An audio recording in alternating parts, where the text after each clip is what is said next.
Politique. Alors, à quoi passe ces journées l'ex-Barack Obama? Eh bien, on va voir ça avec Xavier de Giacomoni. Depuis son départ de la Maison-Blanche, Barack Obama a eu tout loisir de travailler son putt, et c'est efficace. Au-delà du golf, l'ex-commander-in-chief s'est aussi mis au kitesurf, prix des vacances bien méritées. Mais l'ex-président l'avait promis, il sera toujours là comme citoyen. Alors Barack Obama a installé sa famille dans une somptueuse maison en briques rouges, dans un quartier huppé de Washington. 9 chambres, 8 salles de bain, une bibliothèque où il passe beaucoup de temps à écrire ses mémoires. Coût estimé de la maison, 8 millions de dollars. Mais justement, le manuscrit de ses mémoires aurait été acheté en exclusivité par l'éditeur Penguin Random pour 60 millions de dollars. Mais pas seulement, est aussi conférencier. Il parcourt la planète pour porter la bonne parole. Son cachet montrait jusqu'à 400 000 dollars la conférence. Mais son porte-parole précise, le président a déjà versé 2 millions au programme de formation des jeunes défavorisés de Chicago. Chicago, la ville de son cœur, sa ville, où il entend inaugurer en 2021 dans le South Side, son quartier, une bibliothèque fondation consacrée aux 8 années de sa présidence. Guillaume Debré, très riche retraité là, et en fait de retraité il n'arrête pas.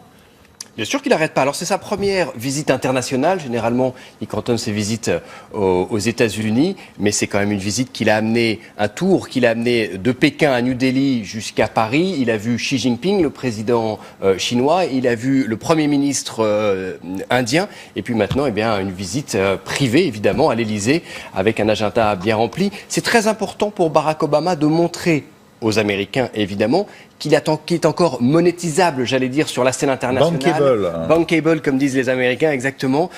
Qu'il peut, même étant ancien président, avoir des rencontres privées. Elles ne sont évidemment pas officielles, puisqu'il n'est plus que simple citoyen, mais avec les grands de ce monde, Xi Jinping et Emmanuel Macron. Et donc, il veut montrer un petit peu... Qui n'hésite pas à le recevoir, d'ailleurs. Qui n'hésite pas à le recevoir. Alors, chacun a évidemment un message à son auditoire politique, j'allais dire. Emmanuel Macron a évidemment tout intérêt à s'afficher publiquement avec, j'allais dire, le plus populaire des présidents américains, même si Emmanuel Macron doit faire très attention parce que cette visite, cette petite narration politique va être scrutée à la Maison-Blanche et Donald Trump, qui a de bonnes relations avec Emmanuel Macron, n'a pas tellement envie que le président français en fasse trop, j'allais dire. Voilà, ça c'est l'écueil. Il ne faut pas taper pour autant sur Trump, Frédéric. Ah bah bien sûr, et d'ailleurs cette visite elle reste privée, hein, on le sait, ce déjeuner sera d'ordre privé, a priori il n'y aura pas de déclaration commune, et ça va être ça pour la rencontre avec François Hollande et la rencontre avec Anne Hidalgo, la maire de Paris, qui se fera aussi demain dans la matinée. Et donc pour Barack Obama, il s'agit de pas faire de la diplomatie parallèle en quelque sorte, hein. C'est d'ailleurs le même cas pour tous les chefs d'État, les anciens chefs d'État, que ce soit des chefs d'État américains ou européens, ils peuvent continuer à exister sur la scène internationale, à rencontrer leurs anciens homologues, mais surtout, ils doivent éviter d'interférer dans la diplomatie de leur propre pays. Oui, sauf que regardez, parce qu'il vient de New Delhi, où il donnait une conférence, regardez ce qu'il a déclaré quand même, c'est éminemment politique, et ce sont des scuds à destination de son successeur. On va les découvrir, notamment peut-être sur les réseaux sociaux. Ces moyens favorisent des jugements hâtifs et sur des questions complexes. En gros, Trump ne devrait pas tweeter autant et aussi vite. Et puis sur l'accord sur le climat, l'accord de Paris, là aussi, c'est une erreur. C'est un accord bien que nous ayons une pause dans le leadership américain qui donne à nos enfants une chance de se défendre, c'est-à-dire qu'il aurait absolument fallu continuer à y participer, Guillaume. Deux petites choses, ce sont des hypercutes politiques, mais vous avez vu à fleur et moucheté, hein, parce que d'abord, il ne les a pas prononcés en présence d'un président, c'est à chaque fois quand il donne des discours évidemment extrêmement bien rémunérés, mais les discours qui n'ont rien à voir avec la séquence politique qu'il a eue avec Xi Jinping, évidemment. Et puis, il ne mentionne jamais ni le président Trump ni la Maison-Blanche. Il se prononce en tant que citoyen, mais vous savez que le clivage politique aux États-Unis, c'est évidemment depuis le 20 janvier dernier, depuis l'arrivée de Donald Trump, c'est quand même extrêmement, j'allais dire, éloigné ou agrandi. Les démocrates sont extrêmement énervés de la politique de Donald Trump, de son positionnement politique, mais aussi de sa gestion du pouvoir américain. Ils ont l'impression que sur la scène internationale, l'Amérique n'est plus respectée et est prise un petit peu comme des bouffons. Donc, ils attendent de Barack Obama, les démocrates, qu'il utilise cette espèce de porte-voix international pour critiquer, et c'est ce qu'il a fait à fleur et moucheté. Alors, certes, c'est la voix d'un citoyen, effectivement, mais enfin, c'est surtout la voix d'un ancien président qui veut défendre son bilan. Et on le voit aussi, d'ailleurs, en France avec François Hollande, lorsqu'il sort de son silence pour critiquer à demi-mot, parce que c'est très, effectivement, à fleur et moucheté, son successeur, c'est toujours pour défendre un bilan. Et Barack Obama, c'est pour défendre, bien sûr, l'accord sur le climat de Paris. Parce que Trump détricote tout ce qu'a fait Obama. Oui, voilà, quand même, la dernière visite à Paris de Barack Obama était en novembre 2015 ou décembre 2015 sur, justement, la signature de l'accord climat. Donc c'est son bilan. Donc il veut le défendre. Il y a le démantèlement, bien sûr, de l'assurance maladie. Il y a la législation sur les jeunes sans papier. Là aussi, il est sorti un peu de sa réserve.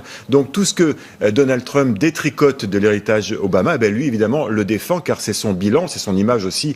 C'est l'image qu'il va garder à vie auprès des Américains et de la communauté internationale. Donc bien évidemment, il faut qu'il défende son bilan et c'est l'objet de cette déclaration. Ne doit pas traverser une ligne rouge. S'il critique trop ouvertement Donald Trump, les Américains ne comprendraient pas que l'ancien président, sur le sol étranger, se permette de critiquer le leadership américain. Donc il doit faire très attention, effectivement, d'entailler un petit peu la réputation de son successeur, sans jamais porter le flanc à la critique qui est « tu es quand même américain et ne trahis pas l'un des tiens ». Alors j'aimerais que vous découvriez ces deux chiffres, parce qu'ils sont assez éloquents sur le charisme, le pouvoir de Barack Obama, le nombre de followers dans le monde. Ça va du simple au double, hein. Et Emmanuel Macron dans cette... 44 millions pour un président, c'est beaucoup. Barack Obama, c'est une rockstar planétaire. Et ça baisse pas. Hein. Ça baisse pas. Alors Twitter, c'est difficile de se désabonner. On peut, mais généralement ça continue. Et regardez quand même le détail de ses followers. Il y en a beaucoup à l'étranger pour Barack Obama. Évidemment, pour Donald Trump, il y en a beaucoup moins. Beaucoup moins. Est-ce que Obama a une influence sur la politique française? Rappelez-vous ces images d'un Barack Obama pendant la dernière campagne présidentielle. Because of how important this election is, I also want you to know that I am supporting Emmanuel Macron to lead you forward. En marche. Vive la France! Ça aussi, c'est relativement rare quand même, non? Un tel soutien sans aucune ambiguïté.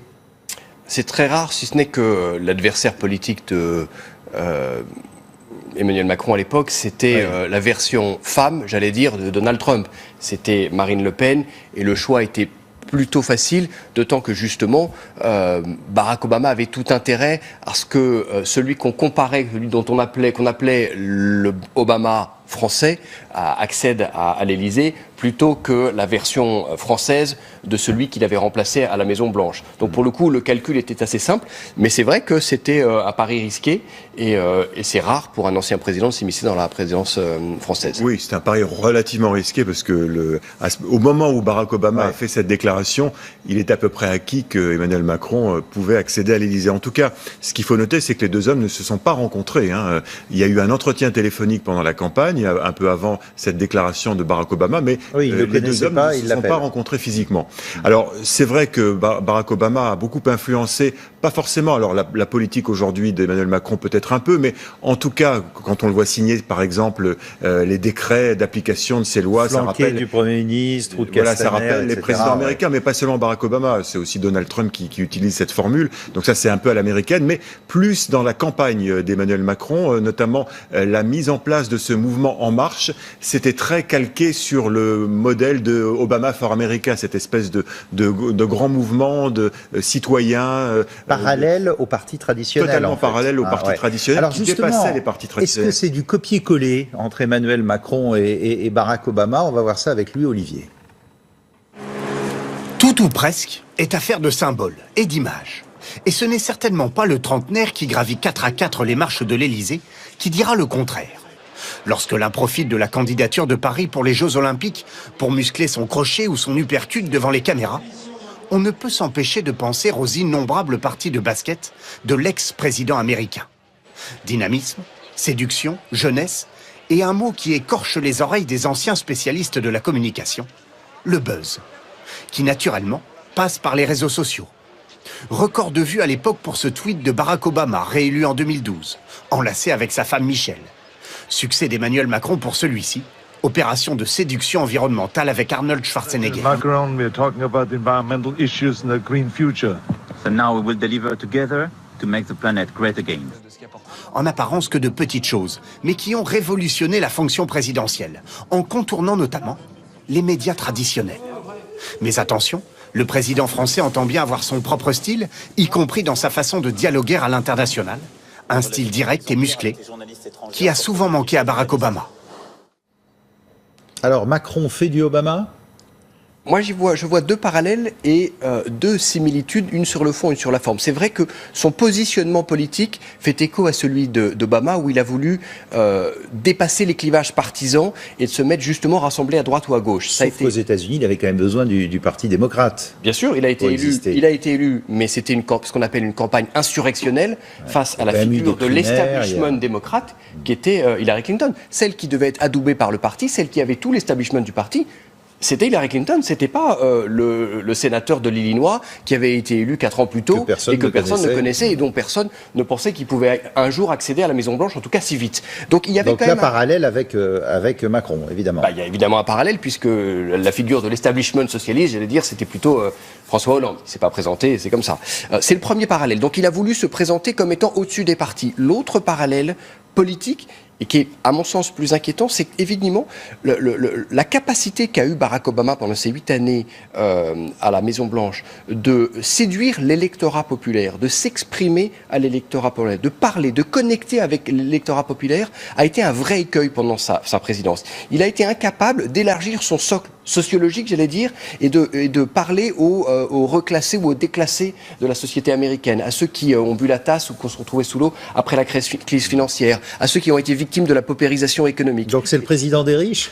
Il a été un petit peu sociologiquement, Barack Obama a été effectivement le président démocrate, mais il était quand même soutenu par Wall Street, a été quand même soutenu par Hollywood, et donc il avait quand même des pouvoirs les puissances financières derrière lui qui étaient très importantes. Et c'est un vrai écueil, parce que, je l'ai déjà dit, mais c'est un vrai écueil. Donald Trump n'est arrivé uniquement que parce que le Parti démocrate et Barack Obama ont été incapables de séduire une grande partie de l'électorat populaire. Et ça, c'est vraiment, à mon sens, quelque chose que le président Macron devrait probablement méditer, à force de ne pas parler aux classes populaires, et elles finissent par voter pour quelqu'un d'autre. En tout cas, c'est important pour Emmanuel Macron de s'afficher à côté de Barack Obama. Ça peut pas faire de mal. Oui, bien sûr, mais il va aussi devoir méditer sur justement, on en parlait il y a un instant, Obama for America, ce mouvement de la campagne d'Obama en 2008, qui n'a pas réussi à vraiment transformer. Il y a eu beaucoup de déçus de ces militants qui s'étaient engagés dans la campagne. Ils ont pas. Et là, on a un peu le même problème avec Emmanuel Macron et son mouvement En Marche. 380 000 militants, dont aujourd'hui, il faut transformer tout ça en un parti politique, et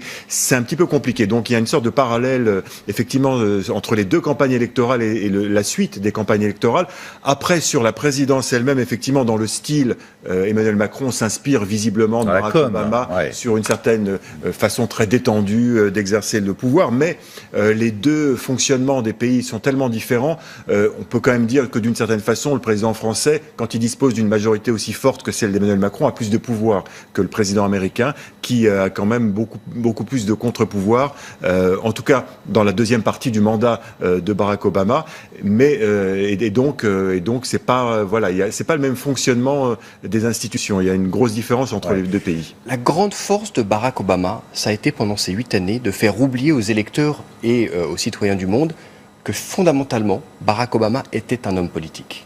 Et je pense que Emmanuel Macron c'était une rockstar. Il essayait de dépolitiser son comportement et de faire oublier aux gens que tout ce qu'il faisait était calculé, était de la com, et donc d'essayer de... Et je pense que Emmanuel Macron essaye de s'inspirer... C'est un propre des présidents américains. Ronald Reagan était aussi un peu sur ce registre. Enfin, oui, mais Ronald Reagan, il était fondamentalement républicain, et il avait une manière de connecter avec le peuple qui était très différente. Mais vraiment, Barack Obama a essayé totalement de dépolitiser sa communication pour se montrer comme étant une personne normale, sympa, donc, avec qui on a envie... Imaginez le déjeuner demain, qui évidemment sera à huis clos sans caméra, ça va être, tu devrais aller plus loin, tu devrais en faire plus là. Alors, tout, moi je suis persuadé qu'ils vont parler du fond des problèmes. Parce que Barack Obama, comme Emmanuel Macron, sont fondamentalement des technocrates qui ont une maîtrise et une compréhension avec un intellectuel extrêmement développé. Donc ils comprennent les dossiers, ils veulent et ils aiment la matière politique. Barack Obama, c'était pas du tout une danseuse étoile qui surfait sur les grands problèmes de fond. Il aime s'immiscer, il travaillait extrêmement dur ces dossiers, il les connaissait extrêmement bien.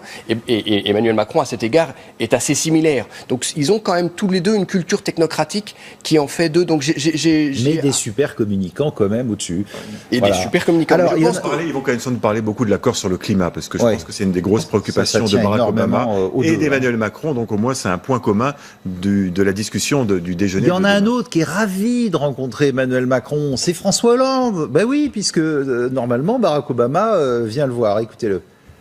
Nous avons fait en sorte d'affronter des crises, de les surmonter. Je pense notamment à ce qui s'est produit en Syrie et en Irak, la lutte contre le terrorisme. Et puis il y a, avec Barack Obama, une vision du monde que nous pouvons partager. Et enfin, il se lance maintenant dans la création d'une fondation, également sur l'engagement. Et c'est exactement ce que j'ai moi-même, à mon échelle, produit et fait en sorte de développer. Là, c'est vraiment, oubliez pas, moi aussi j'ai une fondation. Alors je vous trouve un peu moqueur, mais c'est un beau coup pour François Hollande. Ah bah oui. Parce qu'il a quand même réussi à passer, ou il va réussir à passer un peu de temps avec Barack Obama, ce qui quand même qui montre qu'il a encore des raisons. Pour Anne Hidalgo aussi alors. Mais pour Anne Hidalgo, les maires des grandes villes américaines sont très puissants aux États-Unis, très respectés. Et elle, c'est la maire de Paris, elle est encore en fonction, donc c'est un beau coup, mais c'est plus. Mais pour l'ancien président d'arriver à se mettre sur l'agenda de Barack Obama, je suis pas sûr que beaucoup de journalistes... Ouais, d'un mot, demain, il sera devant les Napoléons, on dit c'est une association de publicitaires, de médias, etc. On murmure le chiffre de 400 000 euros. Il va plus arrêter maintenant, Barack Obama, de faire des conférences payées, comme l'a fait Bill Clinton. Il le fait toujours, Bill Clinton. Bill Clinton, Hillary Clinton l'a fait. Il n'y a rien de... Nicolas Sarkozy aussi. Nicolas Sarkozy. Il n'y a rien ni d'illégal, ni peut-être d'immoral, à ce qu'un homme politique, après sa carrière, partage son expérience et se fasse rétribuer pour ça. Ça pose un problème quand il a envie de revenir sur la scène politique. Et Hillary Clinton l'a payé très cher, puisque les 150 millions qu'elle et son mari avaient récoltés en financement de discours, ça a été compliqué pour elle d'expliquer. Ça lui a été reproché. Il peut revenir... Barack Obama, il redistribue une partie notamment il y a eu 2 millions d'euros qui sont redistribués à une partie de sa fondation, ou en tout cas à des programmes d'aide à l'éducation. Donc bon, c'est pas de l'argent qui rentre complètement dans sa poche. Question avant de nous quitter, est-ce qu'il peut revenir, Obama, parce que c'est encore un homme jeune, dynamique Alors, constitutionnellement, rien ne l'en empêche. En tout cas, il peut se faire élire sénateur, il peut se faire élire congressman Mais une fois qu'il a passé son tour 4 ans, il peut revenir. Non, c'est 2 ans, on revient plus après lui, c'est fini pour la présidence. Ah bon? Ça, oubliez-le, excusez-moi, je ne voudrais pas vous décevoir, Damien, mais... Poser la question. C'est une différence entre le système français et on peut revenir. Absolument, mais lui, le bureau ovale, il y a passé 8 années, il n'y reviendra pas, sauf s'il est invité par Donald Trump, ce dont je doute. Mais il pourrait revenir comme sénateur. La vraie question, c'est est-ce qu'il a envie de se remettre dans le